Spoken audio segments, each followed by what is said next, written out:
চলো এখন থেকে ভিডিওটা শুরু করা যাক তোমাদের সাথে। এখন বাজে ওই দুপুরবেলা, আর দুপুর বাজে হচ্ছে 4:30 মতো। এসেছি খাওয়া দাওয়া করে ছাদে, আর ছোট্ট মেয়ে খাইয়ে দিয়েছে হচ্ছে টক দই। তারপরে আর কোনো রকম ভিডিও কন্টিনিউ করিনি, একেবারে রাত্রের জন্য রান্না করছি শ্বশুরবাড়ির সবার জন্য মাংস।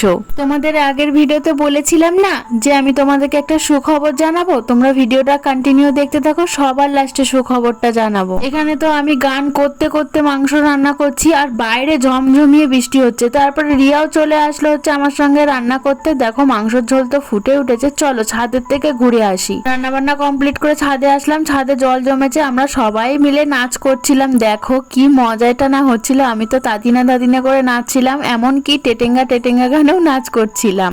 চলো তোমাদের এবার সুখবরটা দিয়ে দিই। ওই যে বর মানালি ঘুরতে গেছিল না, কালকে সকালবেলা বাড়ি আসছে। কালকে তোমরা একসাথে এক ফ্রেমে আমাদের ভিডিও দেখতে পারবে। আজকের মতো টাটা।